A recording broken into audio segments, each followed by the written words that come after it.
I play Harry McCoy, who is the driving force of this play. He is a newspaper reporter. He writes for several daily newspapers, and he goes undercover into the KKK and writes an expose about them. But no one will print it.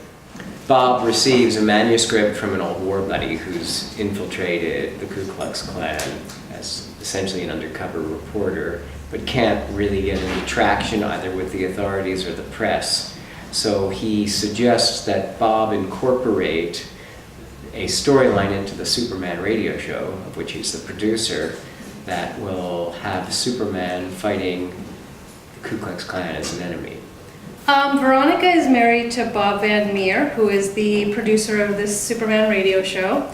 You know, her husband is working on all these things behind the scenes, trying to get the show exposing the KKK, and she's kind of taking the hits that they get threat notes at home and stuff like that, and she's pregnant with a baby, so she's starting to be concerned for her family, for what the future is going to bring because her husband is involved in all these things. Rita Wilson is a 29-year-old African-American woman. She's pretty much on her own. She wants to go back to school to be a nurse and make the world a better place. And just like any other woman, she wants what most women want, a husband, kids, and a nice house. And I get a sense of loneliness from her, that she's lonely and is pretty much on her own, but she still wants to make the world a better place. Dan is a guy who is very entrenched in the radio era. His career, he's devoted to the radio era, and so he, at the point that the play is taking place, is sort of watching the sunset of this era take place, and the future in a number of ways, both socially and in terms of media, sort of move forward without him. So Lana is so fun because she is the only girl on a radio show with 3 men that she works with.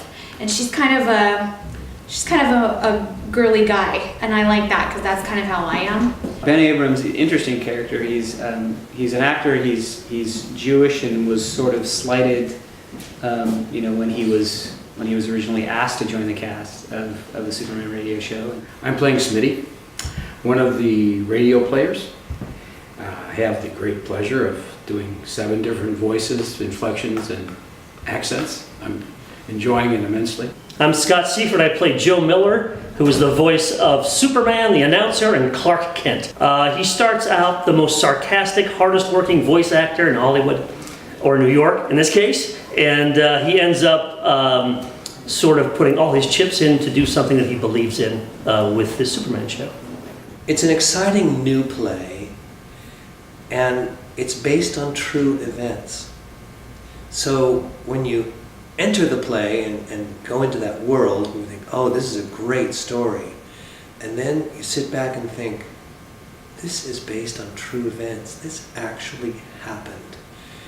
It makes it a very fascinating experience for both audience and us. I like working with original plays because you get to invent entirely from whole cloth who your character is. There's no antecedent where you're going, oh, how does so-and-so do it? And everybody liked the way that this was presented.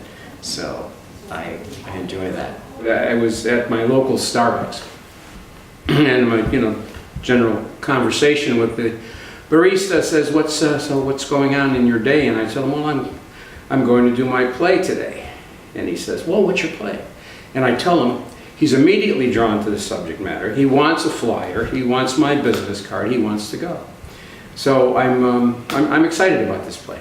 I think it's just such an important story for the time we're living in right now, where we need to speak out about people not necessarily always being good on both sides. Sometimes there's a right and a wrong.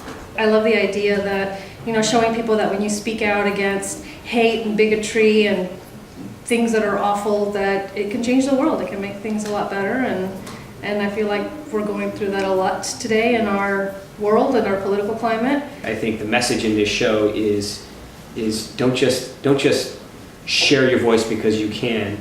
Don't spread hate just because you can. Freedom of speech is not equal as freedom from consequence. The big takeaway on the entire script of The Cape and the Clan is that the things that were happening in 1951 are happening right now, right in front of us. And if we do nothing, nothing happens. It just takes one person to make a difference. That's all it takes.